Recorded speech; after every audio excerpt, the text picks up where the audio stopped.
Incroyable. À tout à l'heure. Magnifique. Voilà. Alors, pour la petite histoire, je suis un équivote à côté du Kéver de Baba Salé. Alors, j'ai donné un cours. Je supplie.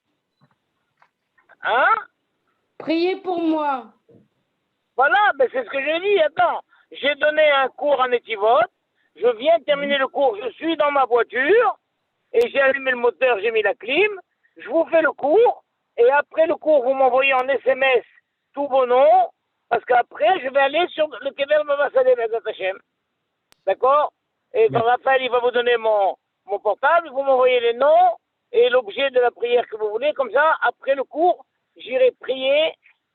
J'ai annoncé à Rav Samuel de l'Aïshiva que je ne viendrai pas donner cours à l'Aïshiva ce soir parce que je vais aller après sur le Kéver de Baba Salé, Bezat Hashem, et comme ça, je prierai pour chacun de vous, Bezat Hashem. Donc, vous envoyez-moi en SMS les noms et votre requête, Bezat Hashem. Merci beaucoup, Rav. Génial. Alors voilà, vous savez que donc on s'approche de Rosh Hashanah, ce mois de Elul, c'est un mois extraordinaire, extraordinaire, et il porte en lui une capacité de changement formidable. Tout ce que pendant l'année on a du mal à changer, pendant Elul, on peut changer. On peut changer. Et chacun, vous rappelez le cours qu'on avait dit, la grande différence entre l'homme et les animaux, c'est dans la capacité de changer. Vous vous rappelez qu'on avait raconté comment le castor, on réussit à le chasser. Pourquoi? Parce qu'on a remarqué que le castor fait au retour le même chemin qu'il a fait à l'aller.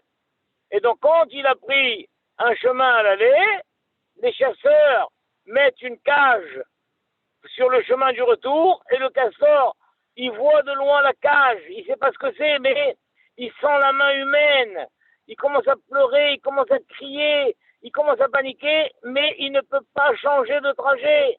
Il continue à avancer et hop, il rentre dans la cage et il se fait enfermer.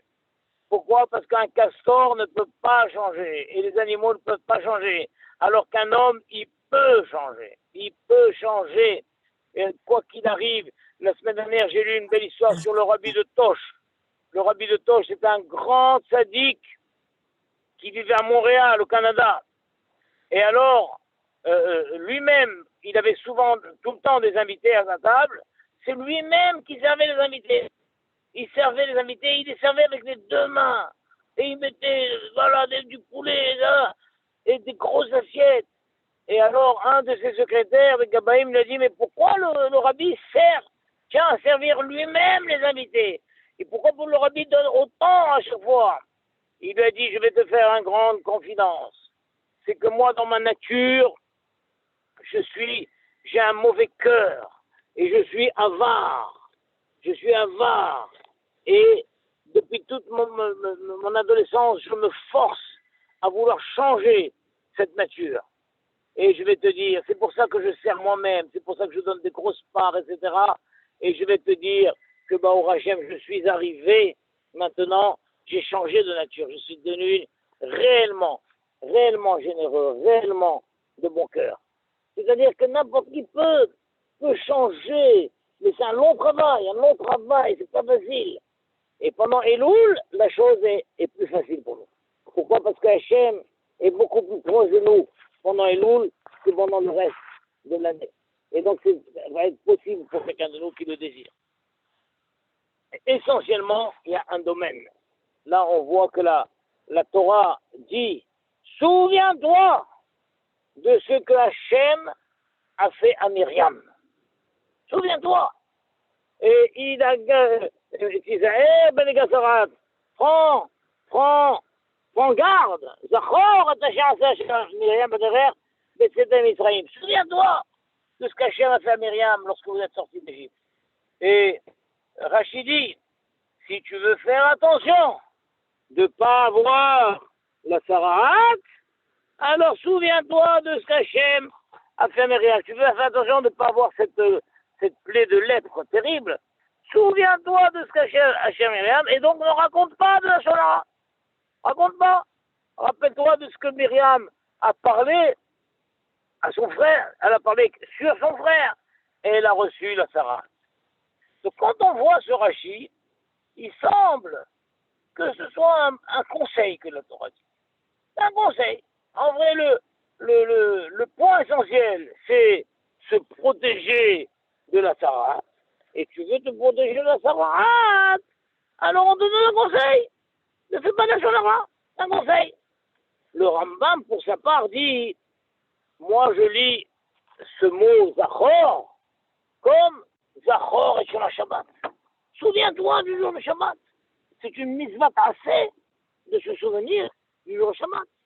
Et le Rambam dit, donc pour moi, il est impensable que cette faute tellement grave de la Shonara, elle ne serait pas répertoriée dans les 613 mitzvot.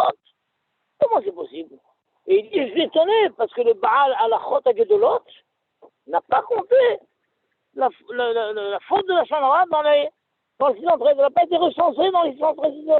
Et le Rambam dit, j'arrive pas à comprendre une telle chose. J'arrive pas à comprendre une telle chose qu'une faute tellement grave, tellement importante, ne soit pas recensée dans les 613 mitzvot. C'est pourquoi le Rambam dit, moi je dis que c'est une des 613 mitzvot de respecter sa bouche et de ne pas faire de la. Alors on pourrait dire qu'il y a une marloquette tellement importante entre Rashi et le Rambam. Comment d'après Rashi, ça ne serait qu'un conseil, alors que d'après le Rambam, c'est une vraie mise à passer. Mais le Rav Bergman dit que non, il faut dire que même pour Rashi, c'est une mise à passer, mais seulement Rashi dit, c'est une mise à passer tellement importante que la Torah, elle a donné un conseil d'échapper à ça. La Torah a donné un conseil. Voilà, alors c'est une grande question ça.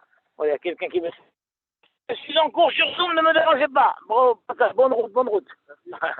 Alors, il y a des gens qui me connaissent dans la rue.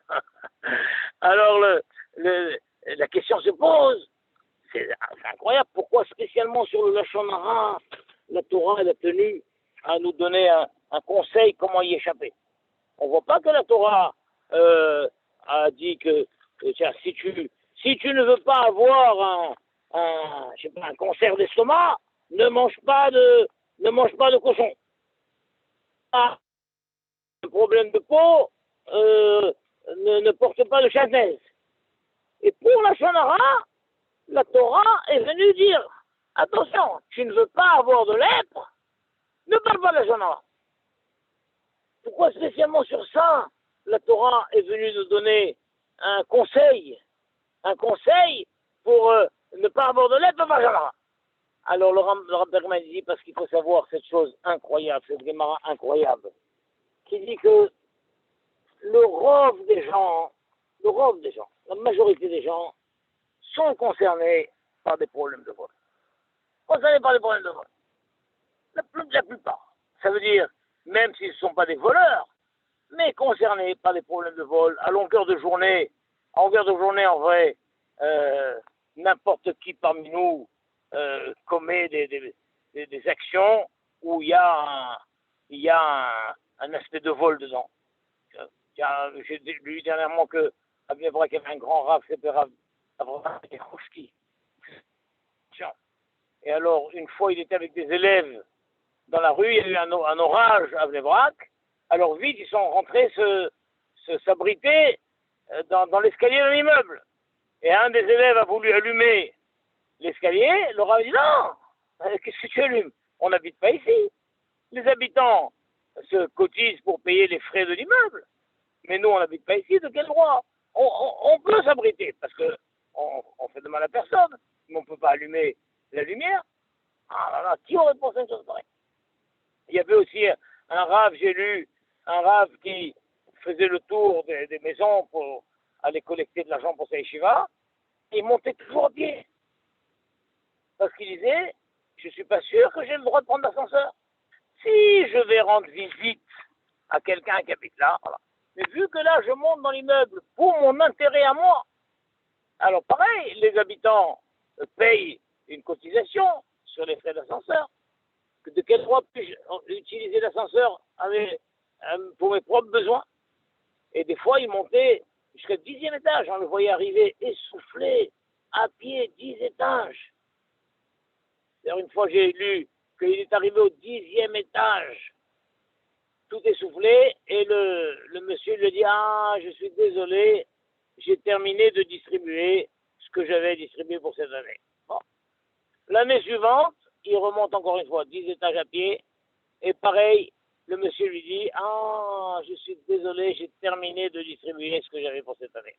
Et comme ça, pendant 6 ans de suite, à chaque fois, il remonte. Il remonte, il remonte. Et il redescend déçu, etc. La 7e année, quand il est monté encore tout essoufflé, avec 7 ans de plus, c'est devenu difficile. Alors le monsieur lui a dit: mais je n'ai pas compris. Vous n'avez pas compris que je ne veux pas vous donner. Pourquoi vous continuez à monter chaque année? Il lui a dit: parce que vous n'êtes pas le seul à me poser cette question. La 2e année, quand je suis revenu, le Yessarara m'a dit: mais pourquoi tu montes? Pourquoi tu montes? Il ne va pas te donner. Je suis monté quand même. La 3e année, le Yessarara m'a dit: pourquoi tu montes? Il ne va pas te donner. Alors l'autre lui a dit: mais alors qu'est-ce que vous avez répondu à votre Yessarara? Il dit: je lui ai répondu: tu vois bien que je monte quand même, mais quand même tu reviens, tu lâches pas.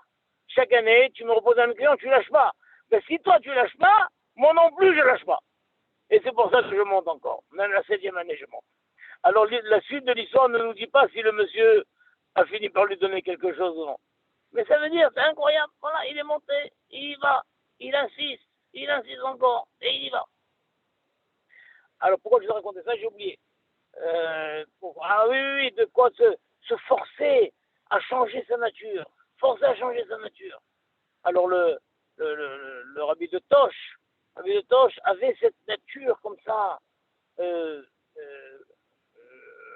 avare, de mauvais cœur, et il a dit: je me suis forcé à changer ma nature.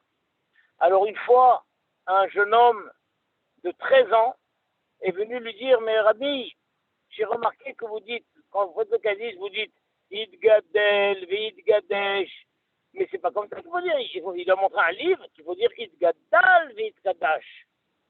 Alors le Rabbi dit: ah oui, tu as raison. Et depuis ce moment-là, le Rabbi a changé sa manière et il disait Idgadal, Vidgadash.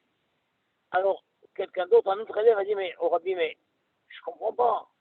Mais notre habitude à nous est de dire Idgadel, Vidgadesh. Pourquoi le Rabbi a changé son habitude? Il a dit: je vais te dire.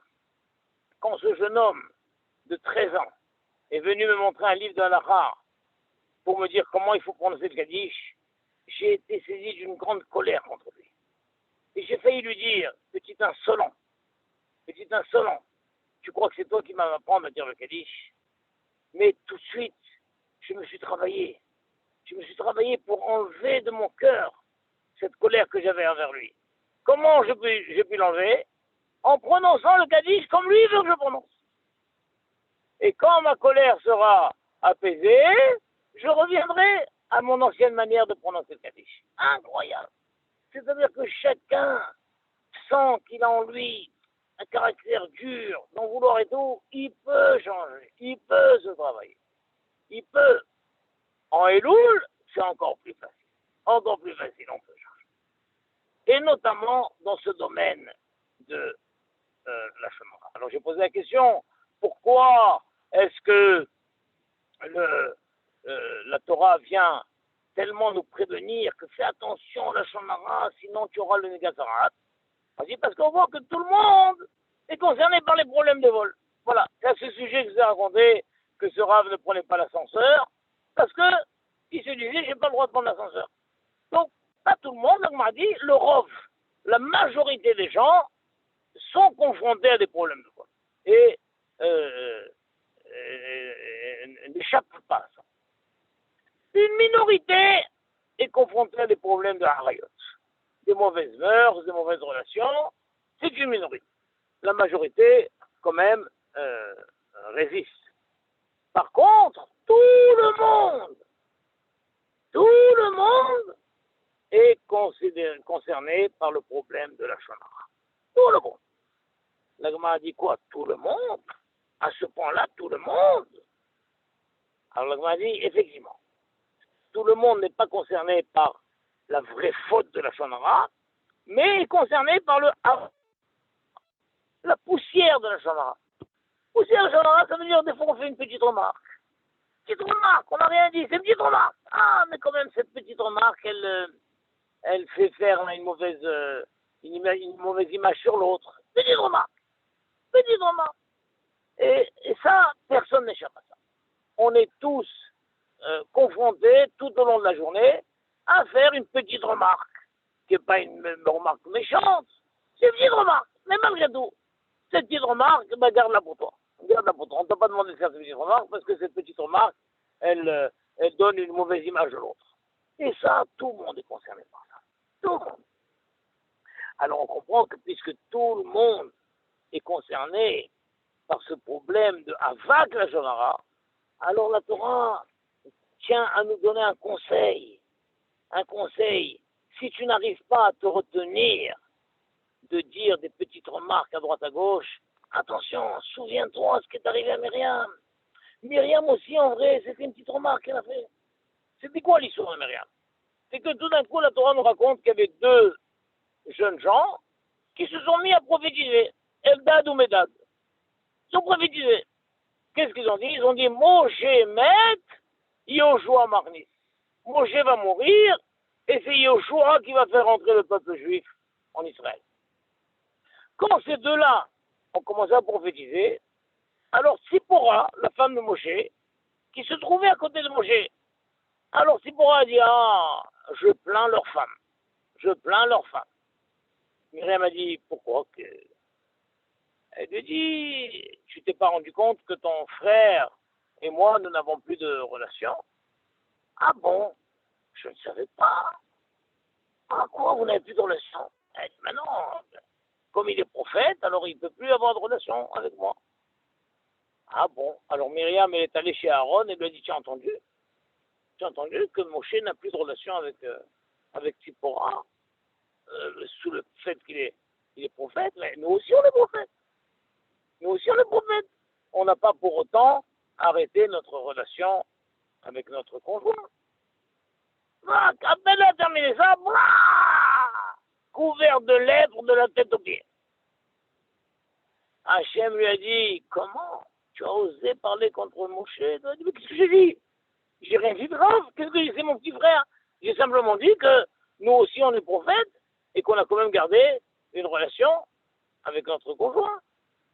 Ah, quand je lui ai dit comment, mais tu n'as pas réalisé que Moshe, c'est un prophète d'une autre dimension. Moshe, je lui parle en permanence, 24 heures sur 24. Comment puis-je lui parler si à ce moment-là, il est avec sa femme? Tu n'as pas compris? Tu as osé te comparer à Moshe? Ah bon, d'accord, je ne savais pas. Ah, mais quand même, il n'y a pas, je savais pas, il n'y a pas bras qu'elle s'est retrouvée lépreuse de la tête aux pieds. Et tout le peuple a dû l'attendre. Alors regarde, Myriam, c'est juste une petite remarque qu'elle a fait contre son frère, qu'elle adore, qu'elle a sauvé, c'est son petit frère. Une remarque, il n'y a rien de méchant. Ah, il n'y a pas, retiens-toi. Tes remarques, tu te les gardes pour toi. Tu te les gardes pour toi.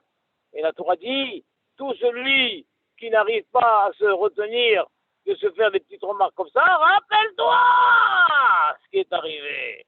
Rappelle-toi ce qui est arrivé à Myriam. Alors la question se pose, est-ce que c'est tellement grave en fait? Pourquoi on a besoin de ce petit rappel? Dis-nous, sache que c'est très grave de faire la Shonara, même du Havak la Shonara. Pourquoi tu auras besoin de nous donner cette petite menace comme ça? Attention si tu ne veux pas avoir de lèpre. Parce qu'en vrai, c'est la nature humaine. La nature humaine est de ne pas avoir peur devant l'ampleur de la Avera, mais c'est plutôt d'avoir peur des conséquences de la Avera. Il y avait quelqu'un, pour illustrer ça, on voit que Rabberman raconte qu'il y avait deux hommes d'affaires, deux grands commerçants, qui recevaient des stocks de marchandises. Et parfois, les stocks de marchandises arrivaient le vendredi. Donc le camion déballe la marchandise sur le trottoir, et il faut rentrer maintenant toute la marchandise dans la boutique. Parfois, la livraison avait lieu vendredi après-midi. Vendredi après-midi. Et donc les deux commerçants se dépêchaient, suaient, faisaient des efforts pour pouvoir rentrer toute la marchandise dans le magasin avant l'entrée de Shabbat. Et un remarqué, alors que lui, il terminait à peine quelques minutes avant l'entrée de Shabbat, son voisin terminait 1 ou 2 heures avant. Et pourtant, c'était les mêmes quantités. Un jour, il lui a dit, mais je n'ai pas compris, comment tu réussis à faire si vite? Moi, je termine in extremis avant l'entrée de Shabbat, et toi, tu termines 1 ou 2 heures avant. Il lui a dit, je vais te dire. Parce que toi, tu veux te dépêcher, pour rentrer la marchandise avant Shabbat, pour ne pas transgresser Shabbat. Parce que tu sais bien qu'une fois que Shabbat rentre, il faut laisser la marchandise sur le trottoir. Donc toi, tu veux pas transgresser Shabbat. Moi, c'est pas le transgressement du Shabbat qui m'inquiète. C'est que je veux pas qu'on me vole la marchandise. Moi, je me dépêche de la rentrer, parce que je sais que Shabbat, je pourrais pas la rentrer, donc on va la voler. Et donc moi, puisque je rentre la marchandise, pour ne pas qu'on me la vole, ça me donne des ailes. Ça me donne des ailes, et je réussis à le faire beaucoup plus vite que toi. Toi, c'est simplement le transgressement du Shabbat. Eh bien, ça te donne pas autant d'ailes qu'à moi. C'est incroyable, la nature humaine. Donc, quelqu'un va lui dire, retiens-toi, dit la Shonara, j'arrive pas, retiens-toi, j'arrive pas. Mais si on lui dit, mais tu sais, que ceux qui disent la Shonara, ils ont la tarate, comme Myriam. Ça donne. Parce que la nature humaine est comme ça. C'est que des fois, devant l'ampleur de la vera, quelqu'un dit, bon, ça va, je prends sur moi. Moi, j'ai...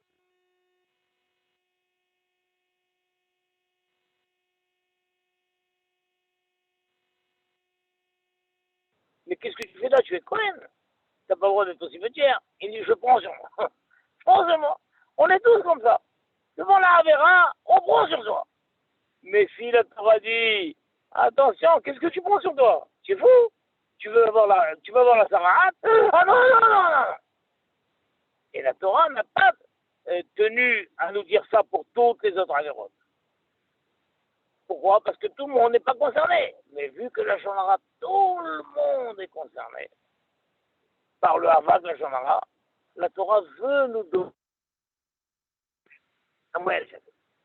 Alors, on voit qu'il y a 2 sortes de la Shonara.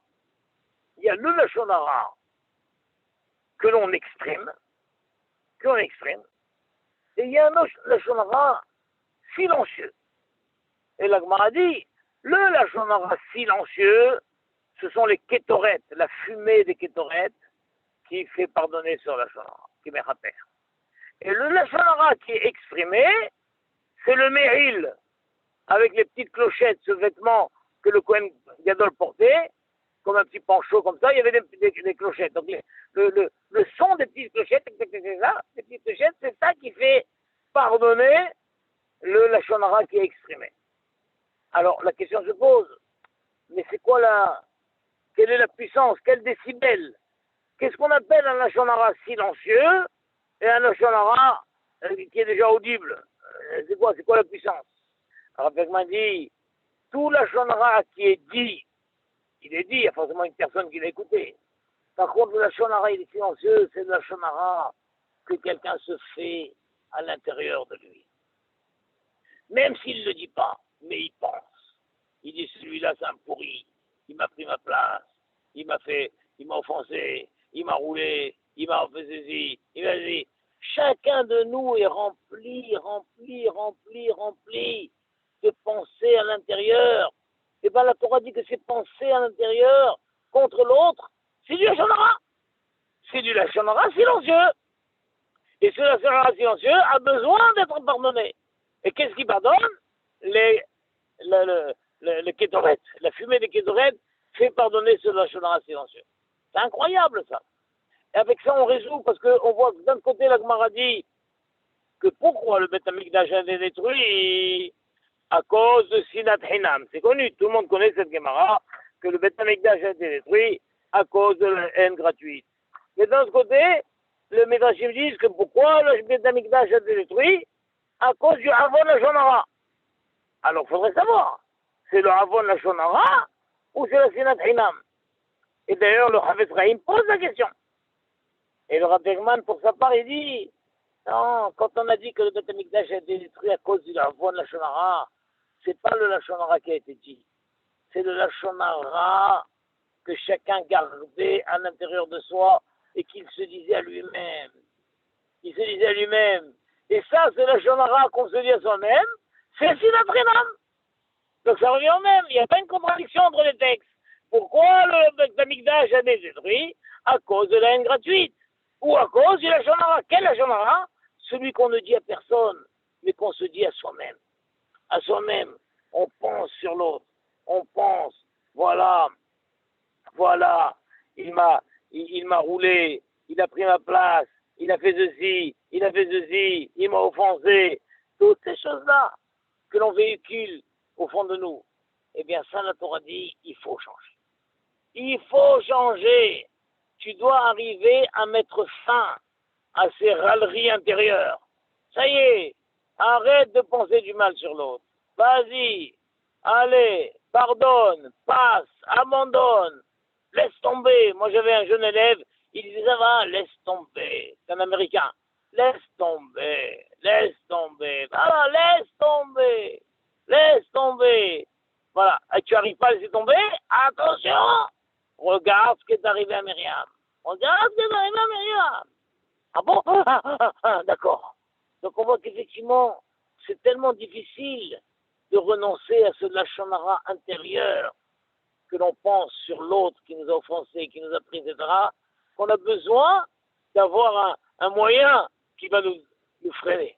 Et de cette manière, Bezat Hashem, on arrivera avec Rosh Hashanah. Donc la situation que nous vivons maintenant avec tous les drames qui sont arrivés, tous les Gdolim disent que c'est certainement dû à cette sinatrinam, cette haine gratuite, ces mauvaises pensées que les gens ont les uns sur les autres.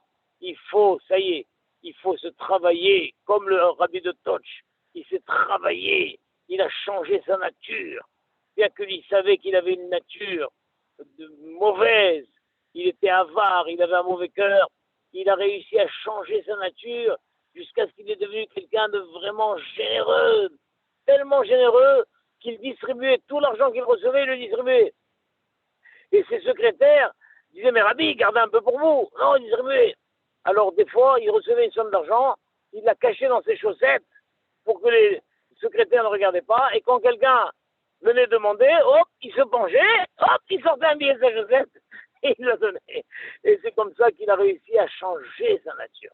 Alors, Bezat Hashem, que chacun de nous réussisse à se travailler et n'avoir que des paroles douces et généreuses et même des pensées douces et généreuses, avoir la force de passer sur les défauts de l'autre, de pardonner, de laisser tomber, de dire, allez, ça vaut pas le coup de se pourrir la vie, c'est pas grave, il n'a pas pensé, c'est sa nature, c'est pas grave, il va changer, moi aussi je vais changer.